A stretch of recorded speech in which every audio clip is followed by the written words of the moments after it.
हाय सांग मैंने केमी अच्छा समस्ते आशा करूँ समस्ते भल थे। जय जगन्नाथ।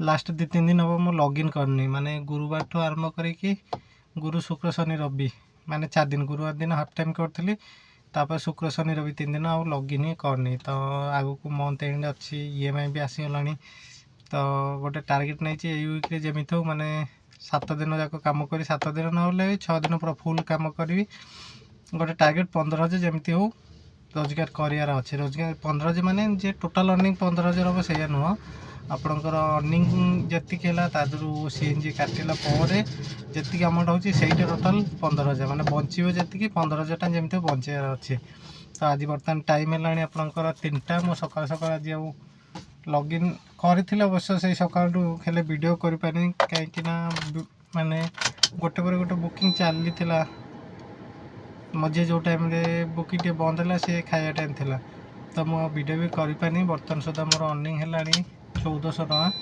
आउ गाड़ी रनिंग है टोटाल 84.4 किलोमीटर। मुझे अच्छी बर्तमान गाड़ कौन पाखे देख गोटे CNG ऑटो आसपटू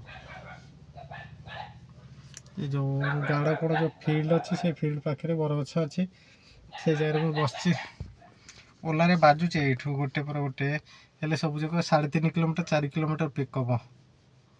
तो मुझे भी एक्सेप्ट करनी 4 किलोमीटर पिकअप करी पुणी 2 किलोमीटर 3 किलोमीटर ड्रप माने 90 टका 80 टका एमती सब फेयर देखा। तो 4 किलोमीटर पिकअप को 3 किलोमीटर ड्रप है 7 किलोमीटर 80 टका 90 टका से मुझे एक्सेप्ट करूनी। तो देखा जाओ जदि मोर 15,000 टार्गेट रही मत तो पर डे प्राय टंका 3,000 पाखे करा पड़ो 3,032 से कले 500 ରୁ 600 CNG जीव खाଇବା गोटे 100 टका जीव माने डेली 2500 लेखा बचो। जदि सेमती है 2500 लेखा तो 6 दिन रे टंका 15,000 मोर हो। तो आज टार्गेट डे 1 आज सोमवार मु आज लॉगिन करी 8टा बेल को तो देखे केते कौन हो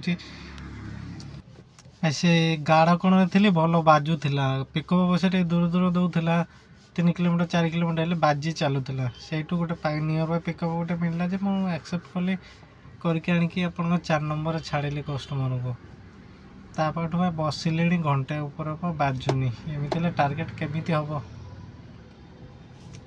कौन करिया जहाँ टार्गेट पूरा करार अच्छी ना सेपटे EMI देला बेलू पैसा हेनी।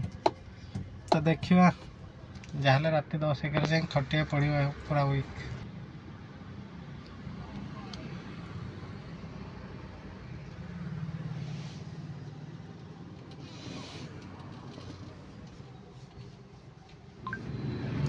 बर्तमान टाइम हो गला आप 4:20 टोटाल अर्निंग से 1500 भाई बोधे मो स्क्रीनशॉट दे दूसरी आप देखले जापर देखे नेक्स्ट बुकिंग केते जल्दी आस 1500 है 4टा बेलू आउ टंका 1500 जमी करार अच्छी 6टा भितर जो टंका 500 होगा रात 1000 फिर देवी जे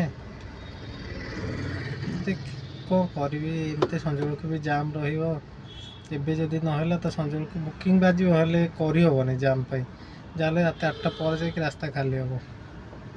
आज तो जहाँ ओला पिठी बंचेदेला माने आपणकर उबेर लास्ट ट्रिप करी बोधे 1टा बेलू तापाठ उबेर बाजू ही नहीं ओला जहाँ गोटे अधा बाजुची से 100 टंकिया कोड़ा 80 टंकिया 90 टका हेल्ले बसौनी टिके 10 मिनिट 15 मिनिट पर गोटे गोटे बाजुची से करुच्ची ना केते समय बसता ठीक नहीं।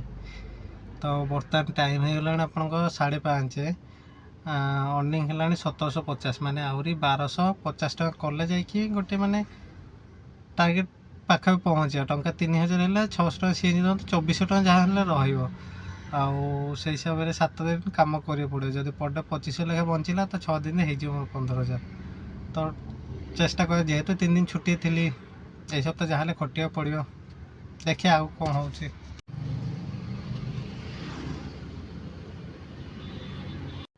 बहुत समय पर उबेर गोटे बाजिला एस्प्लानेट नहीं जाऊँगी कस्टमर को बुकिंग आसो कौटू देखो मुझे अच्छे बर्तमान एस्प्लानेट रे लोक ना बर्तमान संज 6टा 6:30 पाखा 7टा हो जाते बोधे यही टाइम एस्प्लानेट लोक रहा कथा पूरा खाली देखो लोक जड़े 2 जन बुलूँ। 7ଟା ହେଲା ମାନେ ଜାମ୍। ଏସ୍ପ୍ଲାନେଟ୍ ଗୋଟେ ନେଇକି ଆସିଥିଲେ ଏୟାରପୋର୍ଟରେ, ଏୟାରପୋର୍ଟ ଟୋଲ୍ କ୍ରସ୍ କରି ନେଇଯା, ପୁରା ଲମ୍ବା ଲାଇନ୍ ଲାଗିଛି, କେତେବେଳେ ଡ୍ରପ୍ କରିବି ଠିକ୍ ନାହିଁ। ତ ଟାଇମ୍ ହେଲାଣି ବର୍ତ୍ତମାନ 8:30। ମୋ ଗାଡ଼ିରେ ସିଏନ୍ଜି ନାହିଁ, 2ଟା ସିଏନ୍ଜି ଅଛି ମାତ୍ର। ଆଉ ମୁଁ ବର୍ତ୍ତମାନ ପଟିଆ ସିଏନ୍ଜି ଟାଙ୍କିରେ ଛିଡ଼ା ହେଇଛି। ଟାଙ୍କିରେ ବି ସିଏନ୍ଜି ନଥିଲା, ସିଏନ୍ଜି ଗାଡ଼ି ଆସିକି ଲାଗିଲାଣି। ଅଧଘଣ୍ଟା ଟାଇମ୍ ତ ଲାଗିବ ଅନଲୋଡ଼ ହେବା ପାଇଁ, ତାପରେ ଯାଇକି ଦେବା ଷ୍ଟାର୍ଟ କରିବ। ମାନେ 1 ନମ୍ବରରେ ମୁଁ ଅଛି, ମୋ ପଛ ପଛ ଗାଡ଼ି ସବୁ ଲାଇନ୍ ଲାଗିଛି। ଦେଖାଯାଉ ସିଏନ୍ଜି ଯେତେ ଜଲ୍ଦି ପକେଇବି। ଦେଖିବ ବୋଧେ 2ଟା ସିଏନ୍ଜି ଅଛି ମାତ୍ର। ଆଜି ରନିଂ ହେଲାଣି ଗାଡ଼ି 138 କିଲୋମିଟର, ଟୋଟାଲ୍ 2500 ଟଙ୍କା ଅର୍ଣ୍ଣିଂ ହେଇଛି। ଓଲା ଉବେର ମିଶିକି 2ଟା ଟୋଟାଲ୍ 2500 ଟଙ୍କା ଅର୍ଣ୍ଣିଂ ହେଇଛି। ଯାହା ହଉ ଉବେର ତ ବାଜୁନଥିଲା, ଓଲା ଗୋଟେ ବାଜିଲା। ଫାଇନାଲି ଏବେ ଟଙ୍କା 2500 ହେଇଛି, ଆହୁରି 500 ଦରକାର। ତ 700 ହେଲେ 700 ଯଦି ବି ନହେଲେ ଆଉ ଟଙ୍କା 500 କରିକି ହିଁ ଘରକୁ ଯିବି। ତାହେଲେ ମାନେ ତେଲ ପାଣି ଛାଡ଼ିକି ଟଙ୍କା 2425 ବଞ୍ଚିବ। ଡେଲି ଯଦି 2500 ଟଙ୍କା ଲେଖା ବଞ୍ଚିଲା ତାହେଲେ ଯାଇକି ମୋ ଟାର୍ଗେଟ୍ କମ୍ପ୍ଲିଟ୍ ହେବ। ସିଏନ୍ଜି ପକେଇଲା ପରେ ମାନେ ବସିଲି ଆପଣଙ୍କର ବହୁତ ସମୟ, ତାପରେ ଯାଇ ଗୋଟେ 100 ଟଙ୍କା ବାଜିଥିଲା। ଆଉ ଗୋଟେ ତାପରେ ରସୁଲଗଡ଼ ଗଲି, ତାପରେ ରସୁଲଗଡ଼ ଗୋଟେ ଷ୍ଟେସନରୁ ଗୋଟେ ଜଗନ୍ନାଥଙ୍କର, ମାନେ ଟୋଟାଲ୍ ମୋର ଅର୍ଣ୍ଣିଂ ହେଇଛି 3070 ପାଖାପାଖି। ଭାବିଥିଲି 3200 ଭଳିଆ କରିବି, ହେଲେ ହେଲାନି, ଟଙ୍କା 3000 ହେଇଛି। ସିଏନ୍ଜି ଗଲା ମୋର 600, ଖାଇବାକୁ 100, 700। ତ ସେଇ 2300ରୁ 2400 ଟଙ୍କା ଆଜି ବଞ୍ଚିଛି। ତ ମୋ ଟାର୍ଗେଟ୍ ଆହୁରି 12500 ଉପରେ ରହିଲାଣି। ତ ଟ୍ରାଏ କରିବି କମ୍ପ୍ଲିଟ୍ କରିବା ପାଇଁ, ଦେଖିବା କମ୍ପ୍ଲିଟ୍ ହେଇପାରୁଛି କି ନାହିଁ। ମାନେ ଆଜି ପାଇଁ ଭିଡ଼ିଓଟା ଏତିକି, ଦେଖା ହେବ ପୁଣି କାଲିକି। ଦୟାକରି ଚ୍ୟାନେଲକୁ ସବସ୍କ୍ରାଇବ୍ କରିଦେ, ଲାଇକ୍ ସେୟାର କମେଣ୍ଟ କରିବାକୁ ଜମାରୁ ଭୁଲିବେନି। ରହିଲି, ନମସ୍କାର, ଜୟ ଜଗନ୍ନାଥ। ଗାଡ଼ି ମୋର ଲଗେଇ ଦେଇଛି, ଡେଲି ରଖେ ଯେଉଁ ଜାଗାରେ